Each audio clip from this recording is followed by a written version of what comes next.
Entonces, para comprender quiénes somos, me gustaría que hablásemos de algunas culturas antiguas que forman parte ya de nuestro ADN. Da igual de dónde en el país en el que hayamos nacido, porque hoy en día los hispanos ya estamos muy mezclados y la migración es continua entre Sí, países. claro, cuando llegan los españoles con el Imperio Inca, claro, hostias. Ahí se encuentran con algo que dicen, si esto no lo tenemos ni en Europa, lo que encontramos. Claro, y los españoles en México igual. Y que una de las premisas, digamos, de que la civilización vaya para adelante es que seas urbano.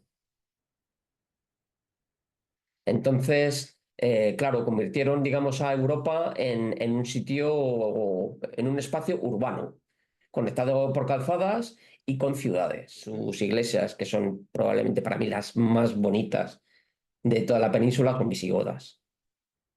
Iglesias pequeñitas, iglesias que parecen casi cuevas, iglesias, yo que sé, Santa María de Mel, que... Aquí tenemos una cripta en Valencia, San Antolín. San Antolín, Valencia, sí. Era un mundo muy, muy científico porque además el mundo musulmán en esa época absorbió toda la sabiduría, sobre todo griega y clásica, la hizo propia al mundo musulmán.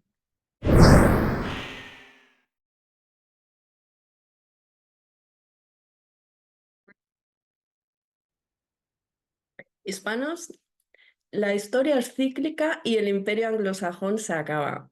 ¿Vamos a permitir que los siguientes en dominar el mundo sean los chinos o los rusos? ¿O nos vamos a unir esta vez voluntariamente para crear un futuro mejor para nosotros?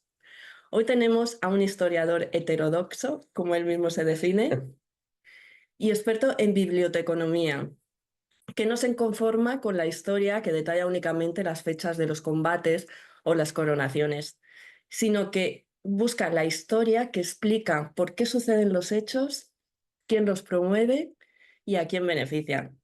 Paco Puebla, bienvenido. Muchas gracias, Chris. Muchas gracias por invitarme. Amigo, además es amigo y entre otras muchas habilidades es escritor, ha creado su propia editorial La Muertecita y codirige con Elena Bejarano un centro de crecimiento personal en Madrid, se llama Daranur, donde se han celebrado cientos de talleres, conferencias, conciertos, clases de diferentes disciplinas.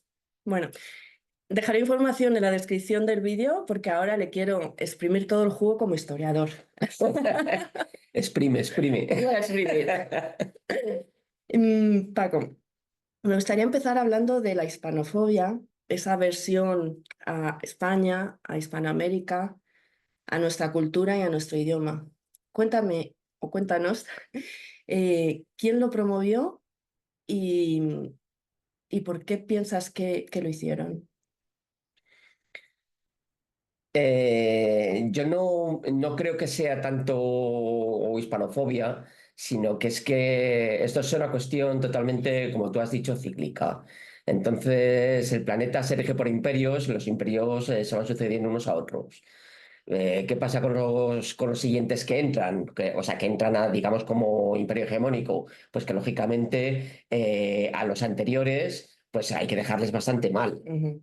Y además es una manera como de esconder también tus propias faltas, esconderlas en las personas de los demás, ¿no? Entonces, ¿qué ocurre? Pues que, pues básicamente quienes empezamos entre comillas, con todas las comillas del mundo, con todo el tema colonizador de América, pues fuimos, o sea, desde la península ibérica, o sea, lógicamente españoles y portugueses. Cuando se va desarrollando poco a poco el tiempo y la colonización va avanzando, entran, digamos, los anglosajones, sobre todo a la parte de Norteamérica. Entonces, ¿qué ocurre?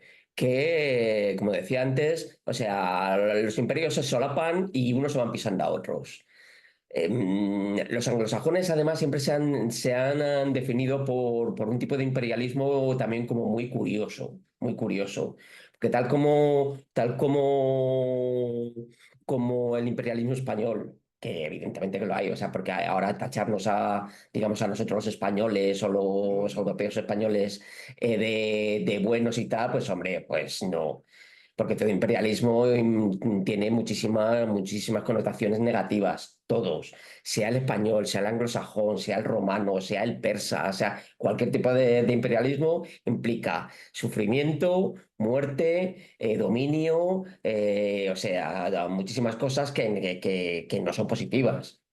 Luego otra cosa es que según avance también el tiempo, pues también se implementen pues, cosas positivas para todos y sobre todo esa cosa positiva es el intercambio que se produce cultural. Entonces, claro, en ese intercambio sí que hay cosas muy positivas, pero tal como, por ejemplo, ese intercambio sí que a nivel de, digamos, de España con Hispanoamérica o Latinoamérica, Sudamérica, como la queramos llamar, que a mí también lo de las definiciones siempre hay que cogerlo todo Mientras- con pincitas, todo, ¿no? Siempre ha sido moderadamente fluida, con el anglosajón nunca ha sido así. Porque el anglosajón siempre se ha un poco determinado porque ellos se han creído en sí mismos desde un punto de vista totalmente supremacista. O sea, tal como, digamos, los españoles cuando llegaron a América, pues casi desde el primer momento hubo intercambio, hubo, hubo mucho mestizaje. O sea, cuando hay mestizaje ya la cosa cambia. O sea, porque quiere decir que la idiosincrasia del momento es otro. Y sin embargo, el mundo anglosajón nunca ha sido así.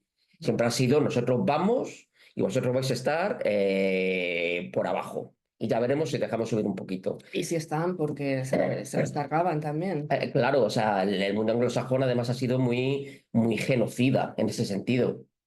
El español también lo fue, pero digamos que por causas indirectas. Que claro, o sea, nosotros causamos muchísimas muertes allí, pero no tanto como genocidio, sino porque llevamos enfermedades para las que la población allí no estaba preparada y evidentemente causamos auténticas desgracias allí. O sea, que eso cada uno lo nuestro, Ujú. pero no fue como un genocidio premeditado y además alargado en el tiempo y con una disposición totalmente colonial en el peor sentido de la palabra. O sea, los americanos, sé que hasta los años 60, bueno, hasta ahora mismo en realidad, pero hasta los años 60 todavía una persona negra no se podía sentar en el autobús al lado de una blanca. Estamos hablando de los años 60, no del Ujú. 1500. Entonces, claro, eso es básicamente o sea, lo que es el imperio anglosajón. Ujú. Entonces, claro, ya las diferencias se cambian totalmente. O sea, la esclavitud en Norteamérica, vamos, ha mantenido hasta hace 4 días, realmente. Y, o sea, un poquito más y la soterrada hasta hace 4 días. Entonces, pues sí que hay cosas en las que realmente te das cuenta que son distintas. Ujú. Y luego además, que el mundo anglosajón, sobre todo el más moderno, pero ya desde la antigüedad también, tiene una cosa que es muy propagandista. O sea, siempre han intentado dominar cómo era el mensaje que de alguna manera se quería transmitir al mundo, ¿no? Y eso es ahora, o sea, los norteamericanos como brazo del imperio anglosajón antiguo o sea, ¿por qué se caracteriza? Por una de las cosas que se caracteriza es por los medios de comunicación. O Ujú. sea, ellos dicen, si algo es blanco y te vamos a transmitir a ti que es blanco. Y todo el mundo lo va a creer más o menos, cada uno puede creer lo que quiera. Pero si las fuentes yo te estoy machacando con que esto es blanco, esto es blanco, esto es blanco, pues al final es que todo el mundo piensa que es blanco. Entonces, esa es un poco esa fama, esa un poco leyenda negra Ujú. que tiene el logo español, sobre todo desde el lado anglosajón. Pero que es una cosa como lógica a nivel histórico. Ujú. O sea, porque además, o sea, todos los imperios que han sido muy cercanos. Esto pasa como con una casa de vecinos, ¿no? Pues los vecinos, los que somos del mismo bloque y encima de la misma planta, pues generalmente ahí al final acabas teniendo rencillas y acabas teniendo tus problemillas entre sí, ¿no? Que es lo que nos ha pasado a ingleses, franceses y españoles, porque siempre hemos estado a la greja. Entonces, o sea, si tú decías blanco, yo negro y el otro gris. Entonces, claro, si digamos que la hegemonía la tiene un poco España en un determinado momento y luego vas a tenerla Inglaterra, pues es que, claro, ¿qué vas a hacer? Pisotearle al anterior. Es más, o sea, ahora mismo muchas de las cosas de las que achacan a los españoles en época de ese primer colonialismo son las cosas que hicieron los ingleses, literalmente. Entonces, bueno, pues te ríes un poco porque dices, bueno, ¿Cómo qué cosas? ¿A qué te refieres? sí, pues este tipo de maldades de pensar que los conquistadores españoles, que es que parece que nos íbamos comiendo niños por allí, que yo no te digo que algunos se comerían porque eran muy brutos por aquella época, pero no era la norma, Ujú. no era la norma. O sea, has hablado de la leyenda negra, Ujú. que justo desde el siglo XVI, que quien la difundió, pues los ingleses y los franceses, como Claro. decía, y hablaban de la opresión a los indígenas por parte Ujú. de los españoles, Ujú. partiendo de la base, como has dicho, que cualquier imperialismo no es bueno, Ujú. no es la forma correcta de unir a los pueblos.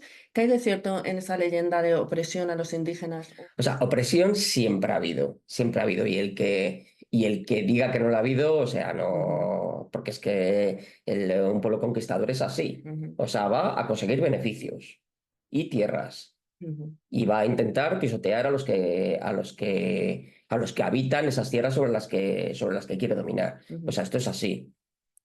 Lo que pasa es que ese dominio se puede establecer de distintas maneras, de maneras súper agresivas y muy subyugantes, a otras maneras, pues que bueno, que son más inclusivas, digamos. De todas maneras, también, claro, la historia es muy curiosa. O sea, que a poco que escarbas un poco en determinada línea, pues es muy curiosa. Porque, claro, eh, digamos que los españoles contra los indios, contra los indígenas americanos, hubo un momento en el que dijeron, sobre todo por el conocido Fray Bartolomé de las Casas, ¿no? Que poco más o menos que el principio de la esclavitud de los hombres africanos, hombres y mujeres africanas negras que llegaran a Hispanoamérica, Sudamérica, Latinoamérica, era para que trabajasen ujú, en América. Porque claro, el pensamiento era que, pobrecitos indios, que trabajen los negros. ujú. Que claro, o Es sea, fuerte. tiene tela marinera. Ujú, Claro, fue un poco ese pensamiento que hizo que la esclavitud en esa época, claro, o sea, aumentase exponencialmente. ¿Por qué? Porque bueno, o sea, también a nivel de cristiano y cristiano católico, pues bueno, existía un poco la creencia, entre comillas, de que, bueno, los indígenas americanos, no te voy a decir yo que tuviesen alma, pero que podían tenerla, a lo mejor, Alma. sin alma, sí, o sea, desde el punto de vista católico-cristiano, o sea, los únicos que tenían alma eran los blancos europeos, Ujú. y solo algunos. Nada, Porque bueno, desde claro, el si punto eras de vista. protestante y tú Ya. eras católico romano, pues a lo mejor es que tú tampoco tenías alma. Ujú, Pero bueno, que era un poco el pensamiento, ¿no? De decir, no, hombre, los indígenas americanos, pues a lo mejor es que tienen alma. Pero un africano no. Un africano no. Además, claro, la cosa, como además morían bastante, y encima el africano, por lo general, quieras que no, racialmente en general suele ser bastante fuerte, pues es que, ujú, claro, o sea, vieron Ancha en Castilla, o sea, quiero decir, dijeron, mm, estos se nos mueren y encima tenemos estos otros que son mucho más fuertes y que trabajan mucho más duro. Pues es que el esclavismo. ujú, Y bueno, y luego además, claro, un esclavismo también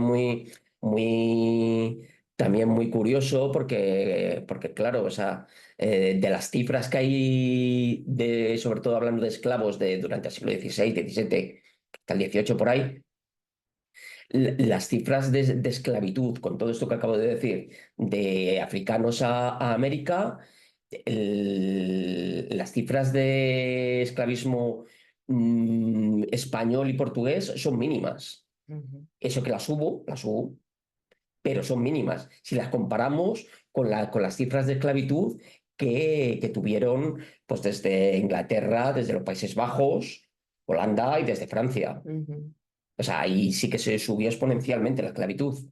Entonces, claro, dices, hay una diferencia. Si estamos hablando de que a lo mejor de la esclavitud un poco que pudo generar el Imperio Español, a lo mejor en los primeros 100 años, pues a lo mejor fue de un 3% por ahí de toda la esclavitud histórica, La inglesa y de Países Bajos, por ejemplo, a lo mejor puede ascender al 50% solo entre ellos. Mm, Entonces, claro, ahí se ve ya una diferencia de mentalidad brutal. ujú. Entonces, claro, o sea, lo que pasa que, bueno, pues luego al fin pues pasa el tiempo y todo eso se convierte en ventajas culturales. Pero ya una vez que ha habido muchos millones de personas que han sufrido esa esclavitud. Mm. Sí, bueno, continuando con el antiespañolismo, bueno, Mm, pues es lógico, ¿no? Se puede comprender que los rivales lo sientan. mm, Lo que es, entre comillas, grave es que los propios hispanos sientan esa hispanofobia, ¿no? mm, Porque al final, ya después de tantos siglos, sí, después ya 500 años en los que llevamos mezclándonos, ya es parte de nosotros, se están rechazando a ellos mismos, una parte de ellos mismos. mm, Entonces, para comprender quiénes somos, me gustaría que hablásemos de algunas culturas antiguas que forman parte ya de nuestro ADN. mm, Da igual de dónde en el país en el que hayamos nacido, porque hoy en día los hispanos ya estamos muy mezclados y mm, la migración es continua entre sí, países. Entonces, si te parece, vamos a empezar hablando por las culturas tribales que ujú. fueron tan importantes en Hispanoamérica, o Latinoamérica, como tú dices, no se sabe exactamente. Y también en España, porque parece que España nació con un rey debajo del brazo y no fue así tampoco. No. Entonces vamos a empezar a hablar de estas culturas. Mm. Pues bueno, o sea, lo primero, o sea, sí, totalmente de acuerdo contigo de que el ser humano está infinitamente mezclado. O sea, ahora mismo es que cualquier persona que quiera pensar en, en purezas raciales es, bueno, me voy a callar lo que es. Pero vamos, como mínimo tonto, vamos a dejarlo Sí. así porque además es que no tiene ninguna base, ninguna base. O sea, a lo largo de los miles de años que llevamos aquí, bueno, miles de años, llevamos millones, pero bueno, por de miles de años ortodoxamente pensando, ¿no? O sea, el nivel de mezcla es brutal, brutal en cualquier parte. Y aquí en España, infinita. O sea, sobre todo los puntos que ha habido mucha, que se han erigido como en mezcla de culturas. Y pues, por ejemplo, yo que sé, España es uno de ellos, claro, lógicamente, Mm, yo que sé, la zona de Turquía es otra zona donde ha habido muchísima confluencia de culturas y de civilizaciones, pues esos sitios tienen muchísima más mezcla. Entonces, claro, lo que te digo, pensar en purezas raciales me parece o sea, una cosa totalmente absurda. mm, Además, es una cosa totalmente artificial, porque claro, cuando pensamos en purezas raciales, pensamos hasta determinado punto de la historia. Esto es como todos los independentismos, o sea, todos los independentistas, sean de lo que sea ahora mismo, ujú. siempre su idea es que no, no, yo me retraigo en la historia hasta un determinado momento, que es el que a mí me conviene, pero no me voy más atrás porque ya se me rompe el chiringuito de mi propio pensamiento. Entonces, claro, eso es muy falso y muy, no sé, o sea, no tiene, es muy, o sea, esa conveniencia del que lo expone. Porque cada poco que te vayas un poco más para atrás, te das cuenta de que ya eso que estabas defendiendo ya no lo puedes defender. Entonces, la historia es así. Llevamos de mezcla miles de años y así somos. Así es que ahí ahora mismo, si nosotros nos hiciésemos un... Porque sabes que hay test de estos de ADN. genealógicos y tal, y alguna vez, yo no sé la fiabilidad que puedan tener, que eso también es otra, pero bueno, tú te haces un test y resulta que te salen genes por ahí, pues yo qué sé, mongoles, que bueno, mongoles es muy aceptable porque bueno, los mongoles acabaron con medio planeta en su época y el otro medio, digamos que hicieron buen mestizaje también. O sea, pero que nos salen, yo qué sé, nos salen genes de las Islas Fiji y tú dices, ¿y eso cómo es posible? Y claro, aquí en España, pues evidentemente, o sea, los genes árabes semíticos, germanos, genes además de culturas de las que no sabemos en realidad nada, o sea, íberos, celtas, o sea, sabemos muchas cosas, pero, pero muchas cosas que al fin y al cabo todo es un poco una nube un poco extraña, ¿no? Ujú. Entonces, claro, o sea, la mezcla es tremenda y la pureza racial mínima.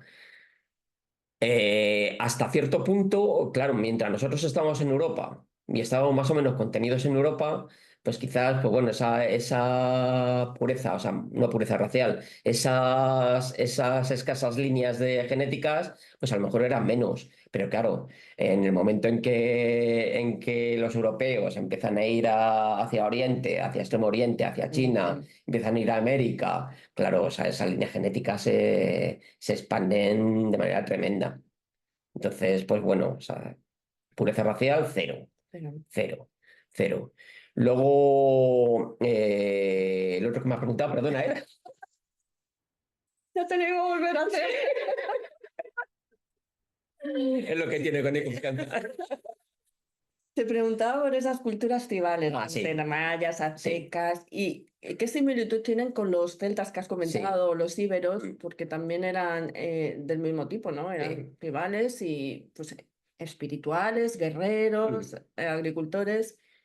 sí. ¿Qué nos han Lo, aportado? lo que pasa es que tribales, o sea, tribales sí, pero eran culturas avanzadísimas. O sea, eran civilizaciones. O sea, porque cuando pensamos que en algo que es tribal, parece que estamos pensando en la tribu y pensamos Ujú. en una película del oeste viendo a los indios alrededor de un tipi, ¿no? Y no, o sea, esto es otra cosa. O sea, tú cuando hablas de cultura maya, azteca, Ujú. olmeca, inca, o sea, eran civilizaciones súper desarrolladas, avanzadísimas y totalmente complejas. O Ujú. sea, lo que pasa que también esa es un poco de, quizás de leyenda negra. También de pensar que cuando llegaron los españoles o los anglosajones allí, pues es que los que se encontraron eran salvajes Ujú. y de salvajes no tenían nada.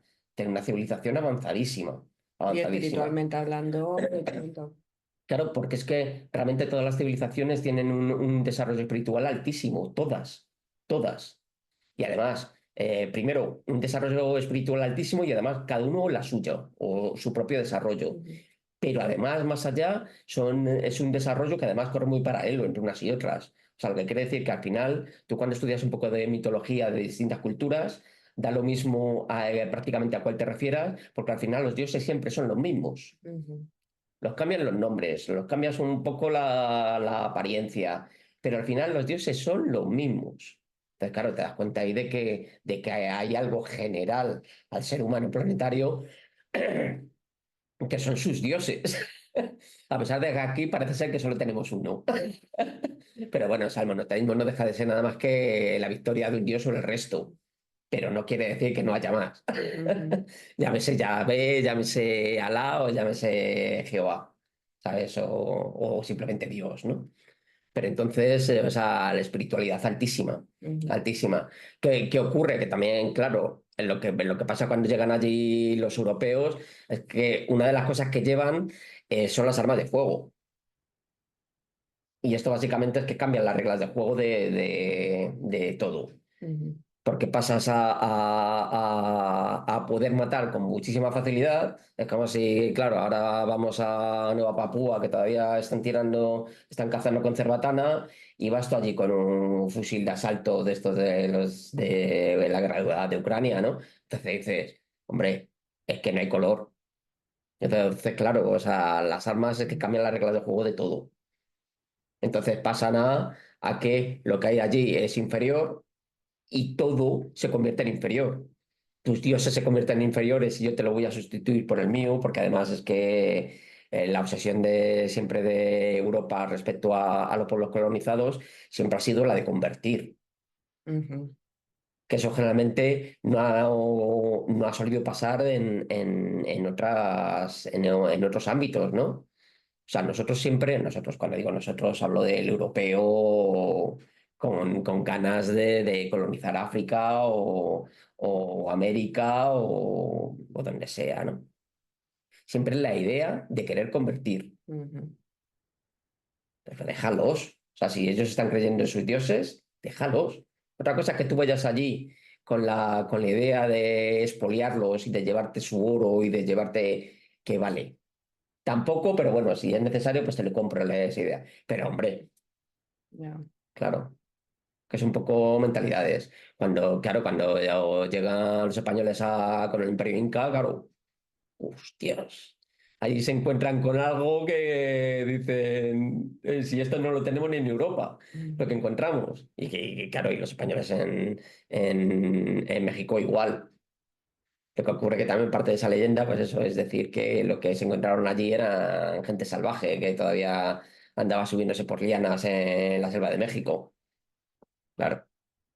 Y eso en relación, claro, en Europa pasa exactamente lo mismo, porque realmente la mayoría de las culturas que parten de Europa, sobre todo aquí en España, o sea, primero que parte de esas tribus que había por la península ibérica, o sea, desde que se acaba la última glaciación, digamos, pues, alrededor del 10.000. Pasa una serie de años, una serie de milenios, hasta que empiezan a volver a ver cosas, a ver habitantes, a ver tal, pero como 4.000 años o casi 4 o 5.000 años, hasta que Ujú. empiezan a ver cosas ahí. Luego empiezan a aparecer una serie de culturas a lo largo de la península ibérica que dices tú, ¿y eso de dónde sale? Por migraciones, sí, pero ¿de dónde? Pero ¿por qué? Que son yo qué sé, la cultura de Millares, la de Largar, la de, yo qué sé, la del Atlántico. ¿Eso de dónde sale? Y eso eran rivales. Y Ujú. eran culturas muy avanzadas, que hasta ahora se pensaba que es que, claro, nosotros cuando hablamos de prehistoria, porque eso es prehistoria, Ujú. cuando hablamos de prehistoria parece que estamos viendo a unos personajes con un taparrabos de piel y con un coso en la cabeza, aquí como si fuese Bam Bam de los Picapiedra. Sí, sí, es un poco la idea, sobre todo en el colegio, ¿no? Que desde el neolítico. Y tú te imaginas ahí uno partiendo un... Claro, lo cierto es que no es así. Es que había culturas muy avanzadas, muy, muy avanzadas. Y tan avanzadas, o sea, yo qué sé, la cultura de alargar, sobre todo que ahora mismo que las están estudiando desde hace bastante tiempo, el nivel de civilizatorio que había allí era similar a lo mejor al de Micenas, en Grecia. Ujú. Y además con unas características muy similares pues de un mundo guerrero, el tipo de ciudades, que eran ciudades, no eran poblados de chabolas con cañizo por encima, no, no, eran ciudades y tenían buenas murallas. O sea que si tenían buenas murallas era porque había gente que había enemigos que iban a por ellos, porque tú generalmente no haces murallas si no tienes enemigos. Ujú. O sea que había una civilización muy, muy grande. Otra cosa es que claro, se empieza un poco a descubrir y a sacar un poco o a meter en el contexto real, pues ese tipo de culturas que hasta hace no demasiado tiempo parecían, pues eso, atrasados, que lo único que hacían era cazar ciervos en el bosque, Ujú. a ser otra cosa, a pasar a ser otra cosa. ¿No? En España es muy curioso porque, claro, hay un tipo de cultura, sobre todo la del Atlántico, me parece que especialmente de cultura del bronce atlántico o algo así, que claro que coincide expresamente con lo que conocemos del mundo celta. Ajá. Coincide con toda la parte de Galicia, León, Cantábrico, pero que da, o sea, a la parte oeste de Francia, o sea, lo que es la Bretaña, da a la parte del sur de Inglaterra, o sea, es decir, toda la parte esa de druídica, de Stonehenge, de Ah. Glastonbury y tal, toda la parte de Irlanda, la parte de la isla de Man, o sea, todo ese mundo celta.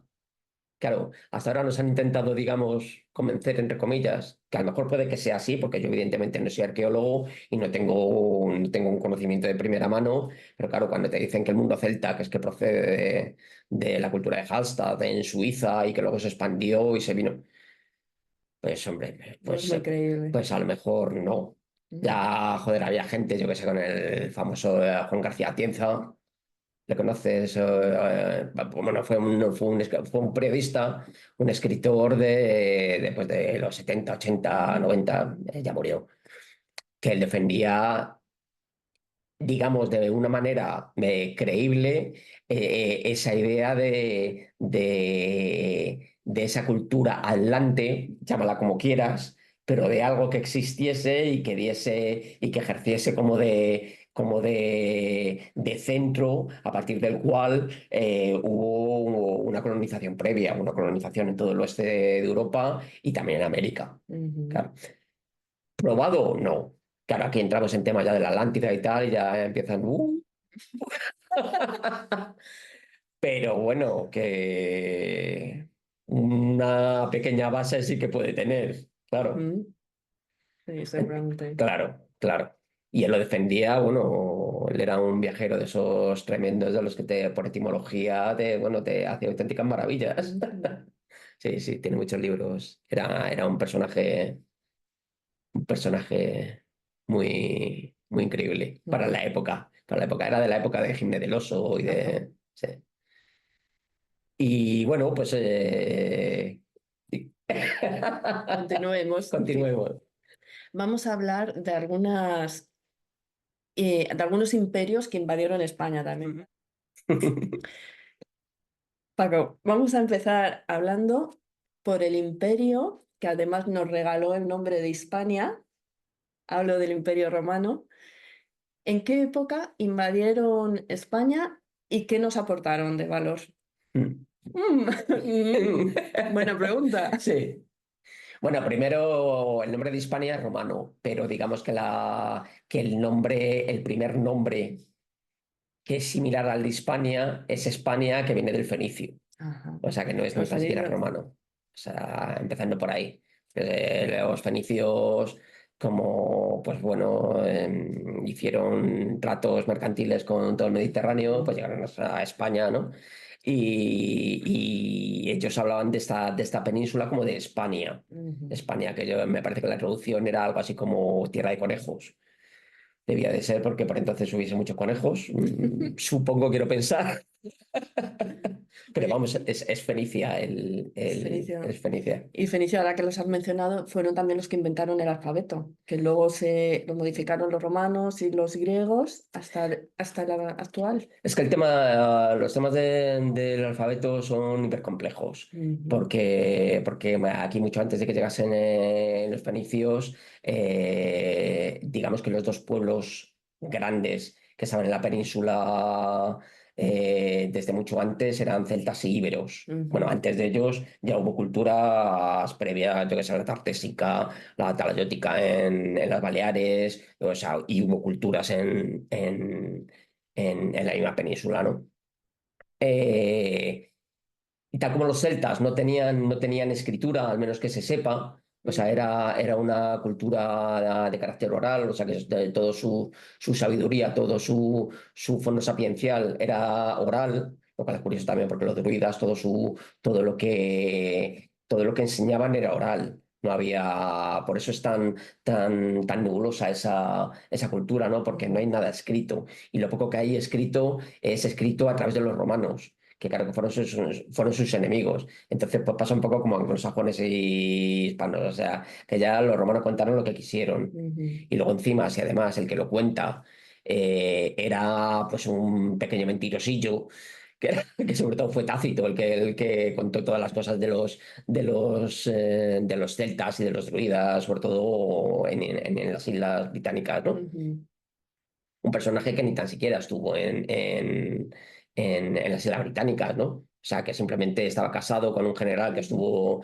que estuvo por allí por las Islas Británicas, y entonces como estuvo casado con su hija, pues bueno, era una manera un poco como de hacer la pelota a su suegro, que también es que la historia funciona así. Y entonces empezó a contar cosas, ya como una vez que habían pasado 80 años de aquello, empezó a contar cosas. Y ahora se piensa que no, es que como dijo Tácito, Tácito ya, dijo cosas que, pues como las mismas que dijo Heródoto de Egipto, que para 4 días que estuvo en Egipto le dio para escribir. O sea que el nivel de inventiva de algunos que pasan por ser los padres de la historia, vaya, vaya, ya. aquí ni playa. Bueno, entonces, los romanos, ¿tú qué destacarías que nos aportaron? Nos aportaron, primero, mucha violencia. ¿Violencia? Sí, Ujú, o sea, porque yo creo que ha sido con diferencia uno de los imperios más violentos, con ujú, diferencia, con diferencia. Lo que pasa es que ejercieron de nexo de unión con la cultura griega. Entonces lo que hicieron fue transmitir básicamente la cultura griega pues, al resto durante los cientos de años posteriores, pues expandirla por todo el Mediterráneo. eso fue lo que mejor pudieron hacer. Hay Wow. mucha gente que ama a los romanos y tal, y yo la verdad es que hicieron cosas buenas, sí, sí, no te digo que no, hombre, sí, estuvieron casi 1000 años como imperio, pues hombre, alguna cosa buena tuvieron que hacer, pero que si te pones a pensar, yo es que son para algunas cosas soy como más radical y soy más de chascarrillos, ¿no? Pero claro, si te pones a pensar en el Imperio Romano, tú le preguntas ahora mismo a cualquiera, ¿y los romanos qué hicieron? Pues tuvieron gladiadores, hicieron calzadas y tuvieron las legiones, que estuvieron guerreando por toda Europa. Pues entonces, al final, pues te quedas un poco con todo eso, ¿no? Ujú, Con todo eso. Que hicieron cosas buenas, indudablemente. O sea, hicieron muchísimas obras de ingeniería que fueron increíbles. Pero si yo tengo que decir, tienes que salvar al Imperio Romano por sus obras de ingeniería, pues hombre, pues hubiese preferido que no hubiesen estado y que no hubiesen matado a millones de personas durante todos los siglos que duró su imperio, ¿no? ujú, Entonces, ¿tuvieron cosas positivas? Sí, indudablemente. Y seguro que sí, o sea, en el momento que profundizamos, pues claro que hubo cosas positivas. Pero los romanos, al fin y al cabo, eh, fue una ciudad que se vino arriba y que de una manera muy pintoresca, bueno, pintoresca no es la palabra, fue una ciudad que a pesar de tener muchísimas derrotas militares, ujú, fue capaz de sobreponerse a todas ellas y seguir imponiéndose en todo el Mediterráneo. Entonces, a mí me resulta muy curioso cómo un imperio que al fin y al cabo la base es una ciudad, pues que a pesar de tener grandísimas derrotas, sí, o sea, si hablamos, yo qué sé, pues si lo comparamos con Cartago, que fue como su gran oponente durante el siglo III, ujú, ¿no? Pues Cartago en esos 50 años, en los 50, 60, 70 años que duró, digamos, su hegemonía, pues tuvo tres derrotas con Roma y es que fueron suficientes, o sea, se acabó Cartago. Y sin embargo, Roma les vencieron y volvieron. Les vencieron otra vez, volvieron a recomponerse, les vencieron otra vez. Y así se pasaron cientos de años. ujú, O sea, eso es algo realmente muy increíble a nivel histórico. Y además un imperio que se alargó muchísimo en el tiempo, ¿no? ujú, Entonces los romanos hicieron cosas buenas. Sí, lo que pasa es que al final su influencia para mí es la influencia de una cultura que era urbana y que una de las premisas, digamos, de que la civilización vaya para adelante es que seas urbano. Entonces, claro, convirtieron, digamos, a Europa en un sitio, en un espacio urbano, conectado por calzadas y con ciudades. ujú, Cosa que quizás hasta que ellos llegaron, pues todo era como más tribal. O sea, había muchos pueblos, estaban separados, la conexión, digamos, con la naturaleza era infinitamente mayor. ujú, Por eso también el choque que hubo realmente de Roma contra esa frontera norte germánica, porque allí era, o sea, la naturaleza en estado puro. Entonces ahí es que no había ciudades, no podías construir. Además, los germanos estaban muy ligados a sus bosques, a sus árboles. O sea, entonces fue ujú, como un choque tremendo, ¿no? Pero al final, nuestra civilización ahora mismo se la debemos a Roma, porque nuestra civilización ahora mismo es urbana, plenamente urbana ujú, y plenamente movida por industria, o sea, en el sentido de lo que ahora vemos. ujú. Es plenamente romana. Sí, algo que destaca también de los romanos era lo que comentabas antes, que los invasores siempre intentan convertir. Los Hmm, romanos no, ¿no? hmm. No es el caso de los romanos. No, Decían, tú crees en este Dios, pues sí. sigue creyendo, estas son mis leyes. Sí, hasta que llegaron los cristianos. Ujú, Entonces los romanos asimilaron todas las creencias de todos los lugares por los que iban pasando, porque al final y al cabo, desde luego tontos no eran. Y ellos mismos sabían que sus propios dioses en otros sitios eran los mismos, ujú, aunque se llamasen de otra manera. Entonces ellos ejercían un poco excepto en ocasiones, ejercían de libertad. O sea, daban libertad para que cada cual creyese en sus dioses y mientras no diese demasiado la murga, ¿sabes? Porque al fin y al cabo eso también es una cosa de social. O sea, yo te dejo que tú creas en lo que creas, pero no No me meto me... de la nariz. Sí, más o menos. Pero claro, o sea, el Imperio Romano o tenemos que pensar que desde el siglo segundo, tercero, bueno, desde el siglo tercero, del Ujú, siglo tercero ya es cristiano.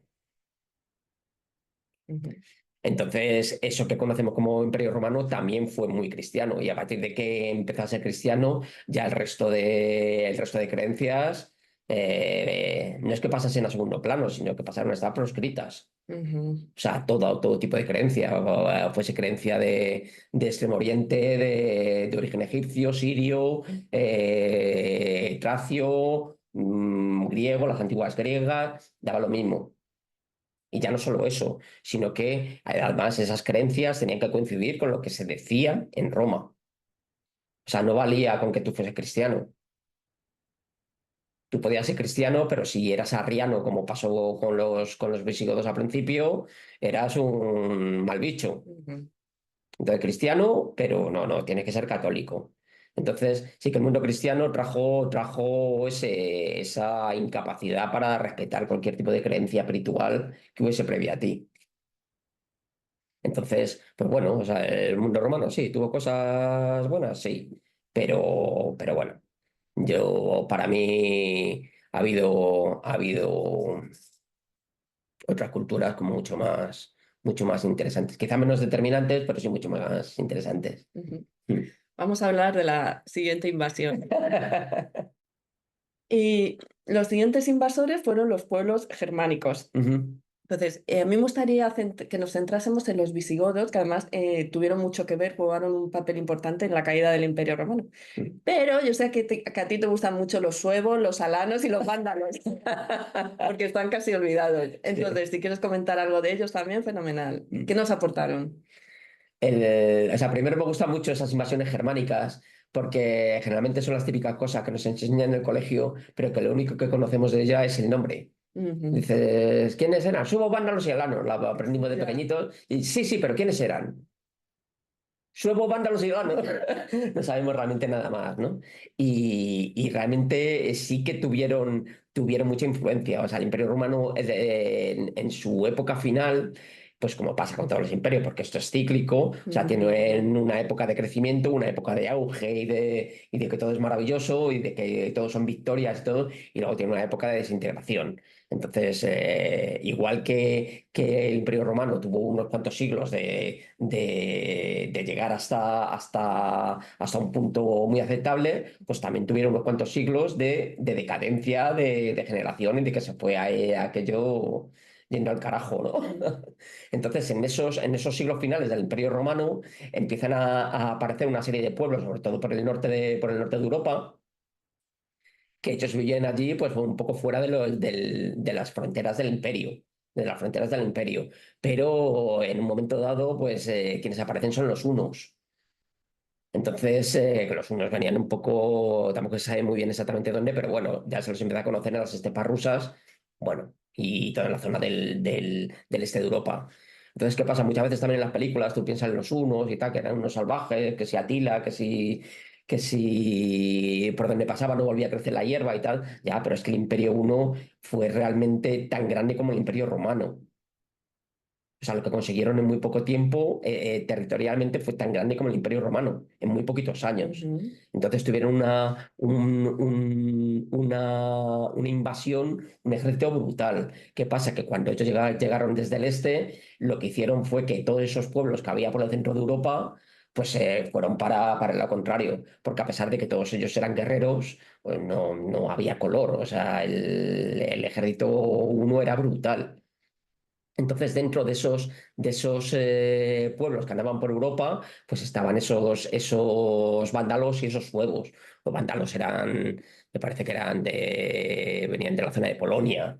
Ujú. Y los suevos de Polonia, pues, ahora mismo no me acuerdo. Bueno, eran plenamente germanos. Los alanos, por ejemplo, no. Los alanos venían de la zona del Cáucaso. O sea, esa zona ahora donde están Desgraciadamente se están matando en la zona de Crimea. Hay zonas en el planeta que siempre son proclives a que estén siempre de tiros y matándose por las circunstancias que sean. No hay más que ver cómo es esa zona o es Jerusalén, toda esa zona, ¿no? Me llama la atención que los fenicios justo ocupan las tierras de lo que hoy en día es Israel, Líbano, Siria, todas esas, o sea, guerreros, como tú dices, ¿no? En zonas de conflicto. Sí, o sea, es que toda esa zona realmente fueron ocupadas por pueblos semitas. Pueblos semitas no eran racialmente uniformes, sino que los semitas vienen más por el lado lingüístico, ¿no? Pero tenían, digamos, una uniformidad, pero no tanto como racial completa, ¿no? Ujú, Entonces, ¿qué pasa? Eran pueblos semitas. Pueblos semitas, muy probablemente el origen sea árabe, de la península arábiga. Entonces fueron llegando en oleadas, y claro, en oleadas de distintos pueblos, o sea, por eso llegaron cananeos, que llegaron fenicios, filisteos, hebreos, muchísimos pueblos. Entonces llegaron a una tierra que por las causas que sea, pues es muy golosa, y es muy golosa energéticamente, ujú, además de por otras razones, ¿no? Entonces son tierras en las que siempre han sido muy proclives a la guerra, y además guerras como muy de exterminio, como muy... o sea, todas las guerras son feas, ¿no? Pero hay zonas con que es que no acaba una guerra y a los 4 días empieza la siguiente, ¿sabes? Entonces no son zonas chungas. mm. Bueno, sí, y con lo que pasa con los vándalos y alanos es que se andaban por el centro de Europa. Y claro, al tratar de huir de los hunos, pues llegan hasta Francia, y en Francia empiezan allí como ya el Imperio Romano estaba como súper decadente, pues empiezan a hacer un poco pues, lo que les da la gana. Entonces es muy curioso porque en ese imperio romano ya decadente, pues un gobernador de Inglaterra pues dice, no, pues es que yo soy emperador también. Entonces se baja con todas sus tropas de Inglaterra y se baja a Francia. Entonces empiezan a haber unas luchas ahí de yo soy emperador, o Honorio desde Roma dice que tú quién te ha creído que eres, dice sí, que yo lo voy a hacer mucho mejor que tú. Total, empiezan ahí unas guerras civiles brutales. Y en esa guerra civil que se establece, además es un periodo en el que llega a haber hasta 3 emperadores. En esa guerra civil, pues digamos que una parte de ellos lo que establecen es decir a estos vándalos y alanos, si me ayudáis en Hispania contra estos otros, os dejo cierta libertad por allí. Ujú. Entonces pasaron los Pirineos, o sea, de una manera totalmente, o sea, debido a la propia decadencia del Imperio Romano. ¿Qué pasa? Que el Imperio Romano, o sea, había muchos bárbaros, muchos pueblos germanos, sobre todo germánicos, eh, que algunos iban por libres, como pasaba con sus vándalos y alanos, y otros no iban tan de por libre, como pasaba con los godos, que ellos sí tenían unos tratados que se llamaban foedus, que es decir, que estaban supeditados a Roma, eran un pueblo independiente de Roma, pero por otra parte, digamos que rendían cuentas a Roma. Claro, mientras estaban sobre vándalos y alanos, pues claro, ellos lo que rapiñaban era para ellos. Entonces, claro, como estuvieron por allí y cada uno por su zona haciendo de las suyas, pues claro, al final el Imperio Romano, digamos que les dice, si entráis vosotros en Hispania y ponéis un poco de orden a la cosa, pues también os dejamos cierta libertad, pero nos seguís rindiendo tributos en moneda, tributos en alimentos, tributos en... Entonces, de esa manera un poco tan relativamente absurda, pasan los godos a la península. Entonces, pues bueno, los godos no eran muy diferentes de los vándalos y los alanos, que Ujú, por otra parte no los terminamos de conocer muy bien, pero tú fíjate que los vándalos al final, cuando los godos los expulsan de la península, a donde van es al norte de África.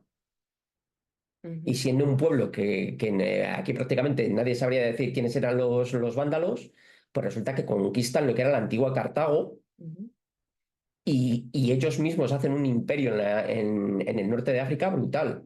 Tan brutal como para que unos años después de haber sido expulsados de Hispania, conquistan Roma, ellos mismos. Que ha sido una de las pocas veces bueno, pocas no, bueno, tiene unas cuantas, que Roma ha sido conquistada. Entonces, claro, eran pueblos como súper, que aquí no sabríamos decir muchas veces calificar y tal, pero que eran pueblos muy importantes. Por ejemplo, se establecieron en toda la zona de Galicia y, y del norte de Portugal y tal. Y ellos crearon una civilización, una cultura del que hay no demasiados restos, pero que de los pocos que hay, lo que se intuye es que era una cultura muy avanzada. Ujú. Y sin embargo, pues, totalmente olvidada y la tenemos aquí en España, ¿sabes? Y de todos esos, cuando ponen orden, en cierta manera, son los godos cuando entran en la península. También es cierto que los godos estaban en Francia, tenían ahí un mega reino que ocupaba gran parte de Francia y esa parte de España. Y los godos lo que les pasa en Francia es que realmente llegan los francos y los echan a ellos. O sea, esto siempre va así. Y al final dicen, nos han echado y ahora ¿qué hacemos? Pues nos vamos del otro lado del Pirineo. Y además ha ayudado porque Roma nos ha dicho que si nos venimos a esta parte del Pirineo, que lo verían con buenos ojos, que nosotros hiciésemos. Entonces, claro, pasan aquí y lo que antes era el reino visigodo de Tolosa, en Francia, pues pasa a ser el de Toledo, el famoso de Toledo, por el que ahora hay mucha gente como reivindicando también ese reino visigodo, que me parece bien, vamos a ver, porque todo lo que sea estudiar una época de España que ha sido muy importante, me parece bien. Pero, hombre, también para mi juicio tampoco ha sido tan importante, quiero decir, porque, primero, al fin y al cabo, los visigodos lo único que fueron unos invasores germánicos, que venían de Suecia al final, o sea, germánicos. Y ellos estuvieron aquí en la península 3 siglos, 3 siglos. Ujú. Y lo que dejaron, aparte de sus iglesias, que son probablemente para mí las más bonitas de toda la península, con visigodas. Iglesias pequeñitas, iglesias que parecen casi cuevas, iglesias, yo que sé, Santa María de Melque. Aquí tenemos Sí. una cripta en Valencia, San Antolín. San Antolín, Valencia, sí. Me parece increíble, o sea, una cosa. Además de que yo Sí, es que cuando entro en ellas se me pone la carne de gallina. Fíjate simplemente la foto y mira, ya se me sí, ha puesto. sí, la verdad es que Una cosa sí. es la piedra, es como la cueva, la energía de la tierra, ¿no? Mm. Pero que ellos, su cultura realmente, pues a pesar de que se puede decir que hicieron también cosas buenas con los romanos, evidentemente, pero que te pones a pensar, y es que su herencia es que de 33 reyes godos que hubo, bueno, hubo 33, 34, yo creo que 33, el 60-70% de ellos acabaron muertos por sus hijos, por ¿sabes? O sea, eran súper sangrientos, o sea, todos fueron golpes de Estado, fueron insurrecciones de los gobernadores de las distintas provincias de Hispania. O sea, su historia fue así. Entonces, digamos que reivindicar ahora lo visigodo ahí como si fuese el culmen de España y tal, sobre todo porque es germánico que Ujú. es que el germánico siempre tiene ahí como un componente racial ahí por estudiar. ¿A qué te refieres? Sí, porque digamos, el mundo germánico siempre ha sido muy proclive, el mundo germánico y el mundo anglosajón, enlazándolo con el principio que hablábamos en la charla. O sea, lo anglosajón, o sea, los anglosajones eran los pueblos germánicos que Ujú. venían de Alemania y que invadieron las islas británicas, germánicos, puramente germánicos, a pesar de que ahora son británicos y tal, ¿no? Pero eran puramente germánicos. Y lo germánico siempre ha tenido una dirección como de ensalzar su sangre. De hecho, por eso tuvo, digamos, el éxito que tuvo, entre comillas, el nazismo durante la primera parte del siglo XX en Alemania.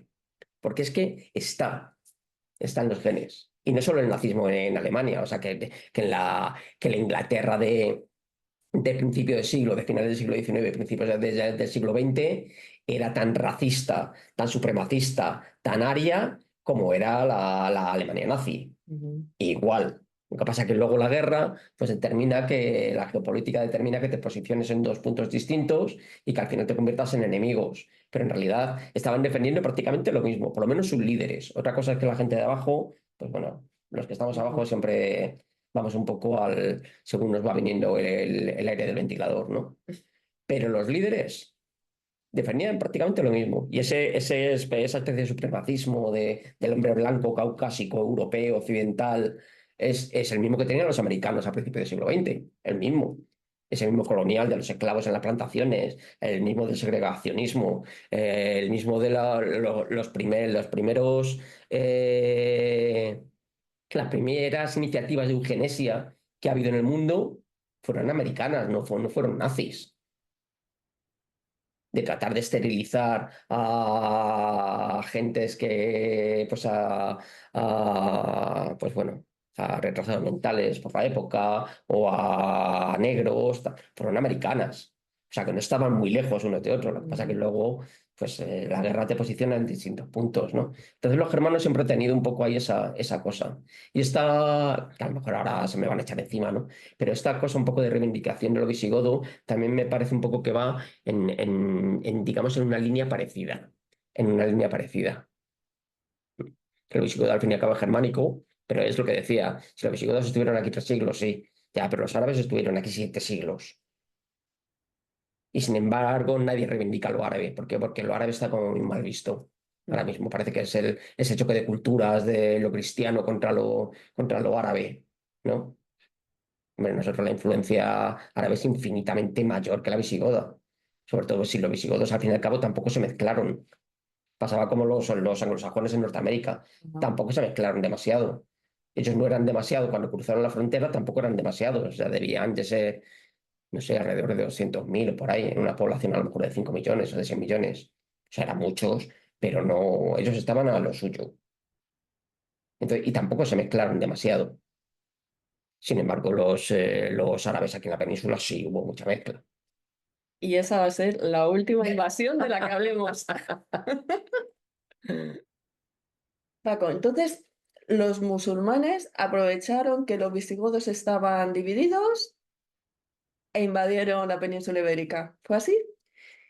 Sí y no. Ajá. Sí, no, porque una de las cosas que hicieron los visigodos a lo largo de su historia era tratar de pedir siempre ayuda, como te dije antes, que ellos siempre estaban guerreando entre ellos, Ujú. pues siempre las distintas facciones, en varias ocasiones a lo largo de su historia, trataron de buscar ayudas exteriores al propio reino visigodo, como pasó cuando llegaron los bizantinos en el siglo V, pues una facción visigoda para derrocar digamos, a la oficial que estaba reinando, pues lo que hicieron fue pedir ayuda a Justiniano, o sea, el emperador del Imperio Romano de Oriente, o sea, Bizancio. Entonces, claro, entró el ejército bizantino apoyando a ese candidato visigodo, pero bueno, ya que entró en España, pues hombre, pues ya vamos a quedarnos un ratito. Y ya pues estuvieron por aquí como 80 90 años, no sé exactamente cuántos, pero vamos, digamos que toda la zona, que eso tampoco es, o sea, es muy conocido y está muy estudiado, pero tú igual si preguntas a alguien normal, o sea, de colegio, de cultura de colegio, de instituto, los bizantinos en España te dicen, ¿eh? Lo cual, que estuvieron aquí, pues estuvieron aquí durante casi un siglo y en una zona de terreno muy grande. O sea, desde Valencia prácticamente hasta Cádiz y hacia el interior, o sea, toda esa zona andaluza fue plenamente bizantina durante casi 100 años. Entonces, eso que hicieron con los bizantinos, pues lo hicieron también con los musulmanes. Es decir, dos facciones, una de ellas, claro, esto sucedió al final. Digamos que el rey Bitiza visigodo muere y se supone que le tiene que suceder su hijo, a pesar de que la monarquía visigoda no era hereditaria, pero bueno. Pero un dux, un gobernador militar del sur de España, de la Bética en concreto, que era el famoso Rodrigo en castizo, pero bueno, era Rodericus, que queremos decir, no Rodericus, ¿no? Pues realmente dijo que él quería ser rey. Ujú. Entonces, bueno, yo quiero, y cuando alguien dice quiero, no es que diga quiero ser rey y levanta la mano como un niño en el colegio, es que dice yo quiero ser rey, pero voy con mi ejército a por ti. Ujú. Entonces, ¿qué pasa? O sea, ese Rodrigo es el que, o Roderico, o Rodericus, es el que es el último rey visigodo, pero al que se supone que depone, no le llega a deponer porque no llega a ser rey. Él lo que hace es pedir ayuda externa. ¿Y pide ayuda a quién? A los musulmanes del norte de África. Ujú. Entonces los musulmanes del norte de África, que no era el norte de África, porque por entonces ya, o sea, los musulmanes era el califato omeya, o sea, no era una cosa de decir, como si dijésemos, no pide ayuda, no pide ayuda a, como si fuésemos, como si estuviésemos ahora en esta época, no pide ayuda a 4 marroquíes que estaban por allí en el norte de Marruecos, no, no, no, pide ayuda al califato omeya, que era la mayor potencia en ese momento del planeta, o sea, era una potencia. Entonces dicen, sí, sí, os ayudamos, sí, sí. Pero ¿en qué condiciones? No, bueno, os ayudamos y ya veremos y tal. Y claro, cruzan un ejército que además no es relativamente grande, porque al fin y al cabo me parece que fueron como 10.000 o 12.000 soldados. Que dices, hombre, con 10.000 o 12.000 soldados prácticamente conquistaron casi toda España en cuestión de 4 años. Pero que bueno, 10.000 o 12.000, si tu ejército tiene 5 o 6.000, pues bueno, pues a lo mejor. Pero bueno. Entonces, ¿qué pasa? Que les piden ayuda y cruzan el estrecho de Gibraltar, que es la famosa batalla de Guadalete, cuando vencen a don Rodrigo y el reino visigodo se disuelve. Pero claro, ya una vez que estaban por allí, pues ya dicen, hombre, pues ya vamos a quedarnos un poquito por aquí porque nos han dicho que ponen unas tapitas aquí En Granada. en Granada o en donde sea, que bueno, que son un bocado de cardinales. Entonces, pues bueno, pues ya que estaban por allí, pues ya pues se expandieron un poquito. Un poco, casi toda España. ¿Qué quedó? Sí, ¿Asturias? prácticamente. Quedó, no, bueno, o sea, fue una expansión que fue, a pesar de que fue muy rápida, pero fue paulatina. Y también porque parte de esos nobles visigodos, viendo que el reino visigodo se había ya, digamos, desmantelado, Ujú. pues el que está en el poder generalmente no quiere dejar de estarlo. Entonces, bastantes nobles visigodos de esa época, pues dijeron, hombre, si me dejas aquí en mi territorio, yo me pongo un turbante y a ti lo que te vale es que todos los años yo te dé dinerito, ¿no? Pues, Pues ya y está. sí, pues ya está. Y si quieres me cambio el nombre y a partir de este momento me llamo Ibn al-Kasum, ¿sabes? Y eso pasó mucho en la península ibérica. Entonces, ¿qué quedaron? Quedó la zona del norte, como siempre, que es la zona más montañosa, la zona más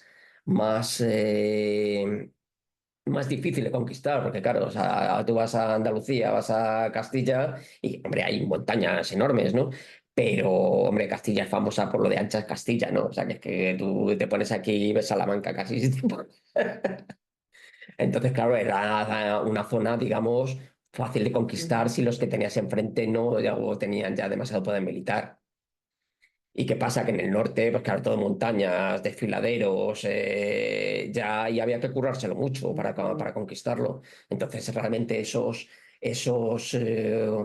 visigodos que quedaron un poco desperdigados, ¿a dónde se fueron? Pues a esa zona del norte.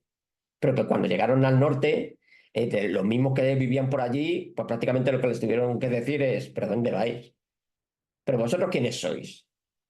Lo que pasa que, bueno, pues que al final, como se supone que todos eran más o menos cristianos y tal, pues bueno, pues los aceptaron. Pero entonces también ese concepto de reconquista, como si fuese, estamos reconquistando las tierras españolas de la invasión árabe, hombre, pues tampoco. Porque la reconquista es un concepto puramente visigodo. O sea, los que empiezan, digamos, esa reconquista son visigodos huidos al norte. Ujú. O sea, ni tan siquiera eran cántabros, ni eran astures, que eran los que había por allí, no, eran visigodos. Entonces, claro, es en Don una. Pelayo eras tú. Eran visigodos. ¿Visigodo Sí, también? sí, visigodos. Eran visigodos. Y lo de Don Pelayo, la famosa batalla de Ujú. Covadonga, que parece que como si hubiese sido la gesta, o sea, bueno, me van a tachar de cualquier cosa, pero que, por ejemplo, la batalla de Covadonga, tuvo que ser una escaramuza de 100 personas. No creo que fuese mucho más para allá. Ujú. Entonces, pues, ahora dicen el batalla de Covadonga que es que parece que las huestes celestiales bajaron allí y pusieron freno a los malvados musulmanes, ¿no? Que yo no soy musulmán ni soy nada, pero bueno, cada cosa en su sitio. ¿Qué legado nos dejaron los árabes? Pues muchísimo. Muchísimo, muchísimo, sobre todo porque nosotros ahora mismo tenemos la idea del musulmán como una cultura atrasada, muy anclada en el pasado, muy patriarcal, muy como que tiene valores que ahora mismo casi todos rechazamos. O sea, esos valores, pues cuando vemos a un musulmán, lo típico de la mujer, cómo está en el mundo, cuando los ves ahí dando vueltas a la Meca, que es que tú dices, hombre, que estamos en el 2024, es que a lo mejor convendría que todos diésemos un pasito para adelante y tal, ¿no? Pero lo cierto es que el mundo musulmán en aquella época, comparativamente con el mundo cristiano europeo, estaba infinitamente más avanzado que nosotros. Que nosotros, yo digo, en cuanto a europeos cristianos, ¿no? Infinitamente más. O sea, de hecho, el mundo musulmán tenía muchísimas bibliotecas y las bibliotecas más grandes del mundo eran musulmanas. Ujú. Cuando aquí en España, yo qué sé, a lo largo de bastantes cientos de años, las bibliotecas más grandes estaban en algunos monasterios y las bibliotecas más grandes podían tener unos cientos de volúmenes en una época en la que eran manuscritos y, o sea, que no había imprentas y que todo era muy difícil. Es que ahora tú te pones a comparar esas bibliotecas de algún monasterio o yo qué sé, o de Aquisgrán en época carolingia, que bueno, que a lo mejor la biblioteca era un poco más grande y a lo mejor tenía 2000 volúmenes. Pero tú lo comparas con la biblioteca de Córdoba o la biblioteca de Bagdad. Estamos hablando de bibliotecas probablemente con más de 1 millón de volúmenes. O sea, es como comparar una biblioteca de barrio de aquí, de suburbio de cualquier ciudad europea, a compararla con el British Museum, no sé, o sea, digo, por Ujú. decir dos cosas que juegan como en ligas totalmente distintas. Y es que el mundo musulmán, comparado con el cristiano, era así. Era un mundo muy, muy científico, porque además el mundo musulmán en esa época absorbió toda la sabiduría, sobre todo griega y clásica, la hizo propia al mundo musulmán. O sea que aquí en Europa ya tuvimos que esperar a eso que llamamos renacimiento para que la cosa empezase un poquito más a fluir. Entonces, claro, la diferencia cultural era enorme, a pesar de que el arquetipo que tenemos ahora mismo de visual sea ese mundo atrasado y tal, que no digo yo que en ese momento también socialmente fuese así, porque como teniendo en cuenta que el mundo musulmán para eso no ha variado mucho respecto a hace mucho tiempo, pues entonces quiere decir que probablemente la mujer sería exactamente igual, pero bueno, las mujeres judías en esa época serían exactamente iguales. Las mujeres españolas, o sea, españolas cristianas, eran exactamente iguales. O sea, el patriarcado era brutal.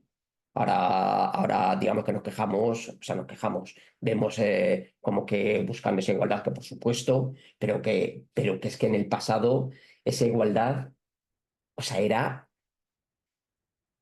brutal, a pesar de que había muchas mujeres que pensaban y que pensaban bien, por supuesto, pero no estaban en el poder, en ninguna clase de poder, en ninguna. Y acceso al conocimiento, pues poquito, porque si no lo tenían los hombres, pues tú fíjate las mujeres. Ujú.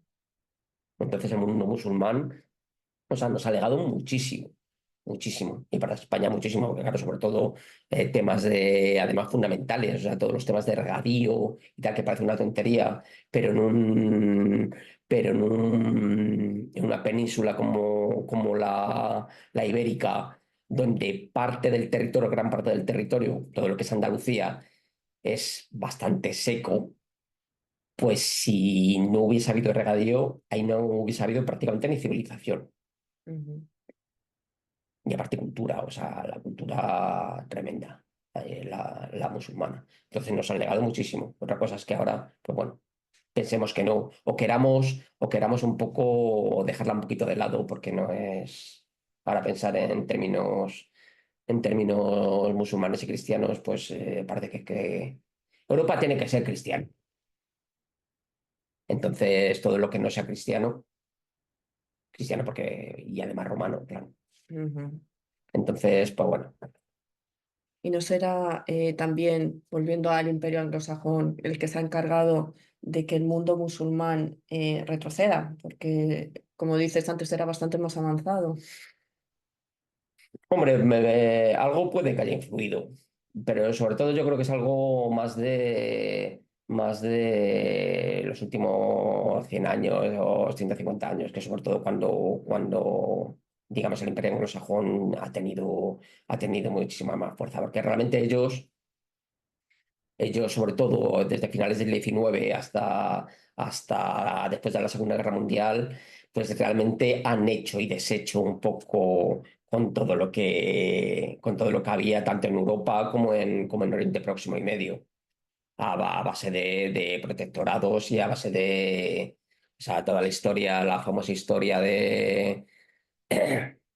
pues, por ejemplo, de Lawrence de Arabia, que parece un héroe pues era un mercenario que se fue a Arabia, bueno, un mercenario no, fue un militar británico que fue a Arabia a enemistar a los árabes, rivales, que esos sí eran bastante rivales, para oponerse al Imperio Otomano, que era el que estaba por allí poderoso antes de la Primera Guerra Mundial. O sea que lo que hizo fue, ¿qué hizo? Llevarles armas a las tribus Ujú, de nómadas árabes, decirles que los otomanos que mejor si guerreaban un poquito con ellos, porque claro, si los árabes guerreaban contra los otomanos, quiere decir que los otomanos también iban a tener que dividir mucho su visión geopolítica de su propio imperio. Entonces, eso que también lo vemos a través de las novelas y tal, como si fuese, no, no, fue una movida de geopolítica bastante interesante. Todo el tema de la creación del Estado de Israel, o sea, toda esa zona que ahora conocemos como Israel, Gaza, tal, tal, tal, era un protectorado británico. ujú, Claro, entonces, previo a la Segunda Guerra Mundial, digamos que lo que hacen es que ese protectorado, bueno, la historia es súper larga, ¿no? Pero lo que hacen es darles una zona a una población judía que estaba como muy en alza en, en, en- en Estados Unidos, en Inglaterra, en Francia, esos movimientos sionistas que lo que querían era tener una tierra propia. Pero claro, ellos no podían ir digamos, o sea, ya había judíos en esa zona de Israel, pero no todos los que fueron. Ellos no podían ir allí y decir, no, esta tierra es mía, porque nos van a freír. Entonces, ¿qué hicieron? Pues digamos que ir influyendo en el imperio grande, del cual podían sacarse beneficios, ujú. que fue Inglaterra. Inglaterra al final les dijo, bueno, venga, os damos un pequeño territorio. Y de aquellos barros, pues estos lodos. Porque claro, ese territorio, pues al final resultó que, claro, pues que allí había gente antes también y que no eran judíos. Entonces, claro, y también el tema es muy complejo porque no es tan simple ni muchísimo menos, ¿no? Pero que todo eso es británico. O sea, eso parte de esa concepción geopolítica británica de intentar de socavar el poder de sus posibles enemigos. O sea, yo que sé, en este caso con esta especie de leyenda negra contra España, pues es a nivel, nada más a nivel publicitario. Pero claro, lo que hicieron con el Imperio Otomano fue, si es que es lo mismo que hace Estados Unidos ahora mismo, sé que es lo mismo, Ujú. es lo mismo. Él hace una pequeña guerra, pero bueno, o sea, intenta socavar pues por eso vamos a Irak y por eso. Si todos los imperios han funcionado de la misma manera durante miles de años. Lo que pasa es que ahora se nota más, quizás, porque hay más información. A pesar de que esté más manipulada también, pero hay más información. Entonces, a pesar de que siga habiendo infinitamente muchísima gente manipulada, pero también hay más gente que también un poco que se da cuenta un poco no porque sea mal lista, sino porque, bueno, pues porque ves un poquito, porque los funcionamientos sé que son los mismos desde hace 5.000 años. No hemos variado demasiado ni se varió con, yo qué sé, con los persas, Ujú. ni con los griegos, ni con el Imperio Romano, ni con los visigodos, ni con... Seguimos siendo los mismos. Bueno, lo bueno es que ya está llegando a su fin el imperio anglosajón. Vamos, hombre, desde luego, hay cosas que están cambiando radicalmente. La cosa es, porque todo esto al fin y al cabo es geopolítica. Ujú, Entonces, esto es como lo del, ay, ¿cómo se llamaba? El reto de Tucídides o algo. Ay, se me ha ido el concepto. Que esto es un concepto que sacó un politólogo americano ujú, para explicar ese funcionamiento de los imperios a través de la historia, ¿no? Y siempre lo ponía en relación como con un imperio dominante y qué pasa cuando hay otro imperio que quiere dominar. Entonces es como esa especie de cambio que se produce cuando aparece un nuevo rey en el tablero de ajedrez. El problema, claro, sí que es cierto que el anglosajón se nota que está socavado ya desde hace mucho tiempo, pero claro, el tema es cuál es el nuevo paradigma geopolítico que se plantee a partir de la caída del anglosajón. Porque claro, o sea, la caída del anglosajón, aunque nosotros podamos estar un poco en contra, pero al fin y al cabo, lo anglosajón sigue siendo lo occidental y europeo y americano. Entonces, su propia caída también nos va a influir a nosotros seguro, muchísimo. Entonces, el nuevo rey del tablero, ¿quién puede ser y qué es lo que traerá? Pues vete a saber. Bueno, evidentemente parece que China está muy por la labor de ser el otro rey.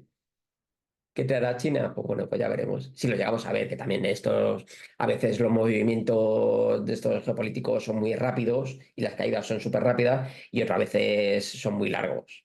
Entonces lo mismo nosotros ni lo vemos. ujú. Pero sí que es cierto que lo anglosajón, claro, sí, ha tenido este siglo, el pasado, sobre todo, ha sido totalmente hegemónico desde el lado inglés y norteamericano, sobre todo. Y sí que es cierto que, claro, que sí que se están viendo ya detalles que nos llevan a pensar, pues, que esa hegemonía, pues, se está, digamos, están surgiendo afluentes en ese río. Pues yo sí que creo que de verdad que si nos unimos los hispanos, como poco le vamos a dar guerra a China. A China, a Rusia o a quien sea. Yo creo que más que dar guerra debemos de dar paz. Dar guerra me refiero que no se lo vamos a poner fácil. Sí. Es una cosa, pero si además es que yo soy de la idea de que es que hay espacio suficiente para todos Ujú, y lo que tiene que haber es convivencia. O sea, es decir, que todos podemos convivir, todos tenemos nuestra cultura, todos tenemos nuestras maneras de vivir que son perfectamente válidas, las ujú, de todos, mientras no haga barbaridades y mientras no estés haciendo cosas que no debes hacer, pues con tus semejantes o con la mujer por el hecho de ser mujer o por que seas homosexual, o si es que hay espacio para todos. O sea, al final, de lo que te das cuenta con todo esto, es que al final los imperios quienes los llevan son cuatro, ujú, cuatro. El resto lo vemos un poco todo desde abajo, pero son cuatro, y que son luchas de poder entre ellos, como las ha habido desde siempre, desde siempre. Y es una cuestión en Roma pasaba lo mismo, o sea, un emperador, sobre todo en la época final, uno quitaba a otro y en un mismo año había cuatro emperadores, o tres a la vez, ¿sabes? Porque al final son luchas de poder. Pero ujú. esas luchas de poder realmente nosotros, los que estamos abajo, es que no nos enteremos de ellas, sino que es que somos peones, somos peones. Entonces, yo creo que lo único con todo esto es realmente tomarlo desde un punto de vista cultural, porque la cultura planetaria, sea la que sea, es brutal, sea la sudamericana, pero sí que la misma cultura anglosajona es brutal también. Lo que pasa que es que, claro, en el momento que tratas de imponer la tuya al resto, pues eso la deslegitimiza totalmente. Entonces, joder, la cultura china es brutal. Ujú. Entonces es que hay espacio y tiempo para que estemos todos conviviendo más o menos en armonía. Que somos miles de millones sobre el planeta y al final te das cuenta que los que nos están jodiendo la vida, hablando mal y pronto, son cuatro pelagatos. Entonces son con ellos contra los que deberíamos de luchar y de enfocar nuestra energía en que dejen de tener ese poder que tienen, porque son realmente los que nos llevan al matadero una y otra vez. Los que nos llevan a que ahora en Ucrania pues haya miles y miles de muertos y la gente esté allí viviendo en ruinas, los que ahora mismo en Israel estén allí matándose por algunas cosas que es que no tendrían que ser. Y al final son cuatro los que nos hacen la vida imposible a todos. Y yo soy de la opinión de que todo esas pequeñas luchas que planetarias es un poco con la idea de despistarnos de cuáles son los verdaderos objetivos y cuáles deberían de ser los verdaderos objetivos. Y esos objetivos realmente son en que fijemos nuestra atención en esos cuatro que nos dominan, que no son cuatro, que son más, pero, pero que son los que nos hacen dividirnos y que yo te odio a ti porque tú eres mulata y la mulata odia al de al lado, o el mulato odia al de al lado por ser negro, y el negro al de al lado por ser blanco, y el cristiano al de al lado porque es musulmán, y el musulmán al de al lado porque es judío, y al final, cuando es que somos todos iguales en ese sentido. Nuestras raíces son las mismas, las de todos. Seamos de origen germánico, sueco, escandinavo, o seamos semitas del sur de Arabia, o chinos o mongoles del centro de Asia. Sí, somos los mismos. Somos los mismos. Y al fin y al cabo, de lo que te das cuenta es que la gente, si quitas a estos que nos mandan, que no son los presidentes del gobierno y tal, eso es otra cosa. Si quitas a esos, en el fondo, el resto, la gente normal, lo único que quiere es vivir en paz y tranquilamente. Y tener hijos o no tenerlos, y que los hijos puedan estudiar y que se puedan ganar bien la vida, y no pasar hambre ni pasar frío, y vivir dignamente. Y son nosotros realmente los que nos están diciendo constantemente, no, no, no, tú tienes que luchar porque yo te estoy llevando a que luches contra ese musulmán. Esa es la idea de las cruzadas, esa es la idea del 99% de las guerras. Si una guerra nunca la ha empezado nadie de abajo, nunca, nunca. Siempre han sido incentivadas, ¿por qué? Por los de arriba. Que antes los de arriba eran reyes y eran emperadores, y ahora son otra cosa, pero da lo mismo, sí son los mismos. Entonces, donde hay cultura y donde hay amor, hay paz. Y cuando hay paz no hay guerra, evidentemente, ni sufrimiento. Otra cosa ya no son nuestros procesos particulares de cada uno, ya nuestros miedos y nuestras, que eso es ya entrar en psicología y en otros aspectos. Pero a nivel social, a nivel colectivo, hasta ahí puedo decir. Me ha encantado hablar contigo, Paco. Voy a cambiar el fondo ya para despedirnos. Vamos a quitar La Alhambra. la Alhambra, el Patio de los Leones. Paco, muchas gracias por compartir tu conocimiento con nosotros. Yo te emplazo a una segunda reunión para hablar de la historia del arte, que es tu especialidad. Sí. Así que, pues, cuando quieras. Pues yo me agradecido de que me hayas invitado aquí a charlar contigo en esta ocasión. Y yo me apunto en bombardeo, o sea que cuando tú me digas, yo aquí me planto y hablamos de lo que sea, De de arte. lo que sea, de arte y de arte, sí. Bueno, el arte es un concepto de ahora nada más, o sea, el arte es otra cosa, pero sí, Sí, porque tú lo relacionas mucho con la espiritualidad sí, y con el mundo energético, y con el mundo energético. sí. El arte nada más entendido como ahora, como algo estético, puramente del siglo XX, como entender por qué un arco se sostiene sobre dos columnas, pero no, es otra cosa. La funcionalidad es otra y el sentido de la construcción es otro. Ujú. Pues ya hablaremos, lo dejamos aquí. Pues aquí estamos. Muchísimas gracias. Muchísimas gracias, Chris. Muchísimas gracias. Hispanos, nos vemos muy pronto en hispanoslibresunidos.com. Hasta entonces, Hasta luego. vamos a probar Recording in qué progress. tal se escucha. Bueno, viene es total, ¿no? Con los cuernos y... Ah, hostia.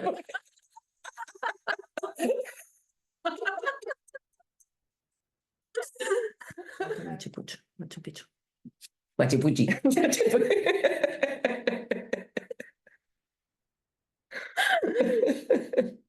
Me sigue tocando la hiedra.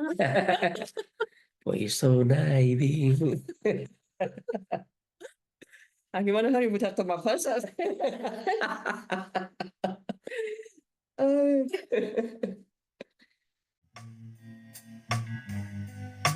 Dale like, activa las notificaciones y suscríbete al canal.